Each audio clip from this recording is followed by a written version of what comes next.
for those of us who have not grown up with guns, and the gun culture, and the sportsmanship, whatever. Okay, so there is a disconnect for us to understanding people. However, I really do think most people who are looking to put some sanity in here respect people's right to their sportsmanship, and I don't really think there is this huge effort to take away weapons from law-abiding citizens.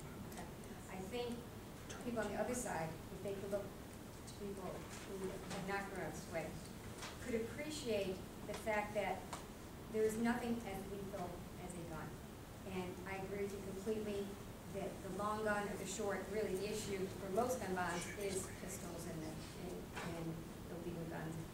But there is nothing quite as lethal in what can tear someone apart and ruin a life as quickly and as completely, in fits of passion that a gun does. On the day that Utah happened, correct me if I'm wrong, there was a violent attack in school in China where you can't get guns. 21 kids were very seriously injured with a knife. They didn't die, okay?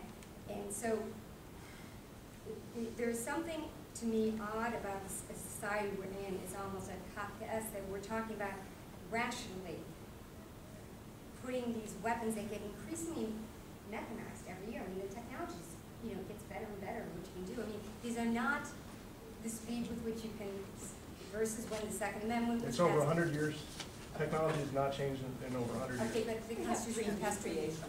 Point being, there is nothing as lethal and that can happen as quickly. And mental health is an issue. I agree with you. But as Ann Richards said, who is Mother Ann of St. Mark's, her sister was killed by someone.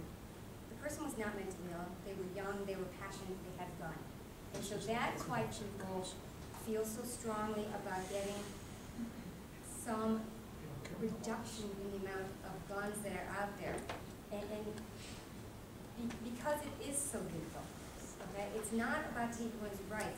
And I hope gun owners will be the first ones to step up and ask people to be responsible gun owners and change the culture around the guns. The fact that, yes, Chicago has terrible gun violence, very strong gun laws. Right across the border is the biggest gun business in the country. There's the most guns. So it's a national issue, and I just implore people who really love the weapons, who really love the guns, to be sympathetic to how people could feel about not just these children being gunned down, but the fact that when 17 people killed themselves because they got this gun. It's harder to kill yourself with pills. I mean, it is a very serious weapon, and I don't think we approach it seriously enough. And I personally don't want to have to walk into a society where I worry about everyone has a gun, and the odd person, okay, not you guys, okay, but the odd person gets mad at me, and they have a gun, and they've got a concealed weapon, and something happens. It's very lethal, and that's what it comes down to. It's how lethal it is.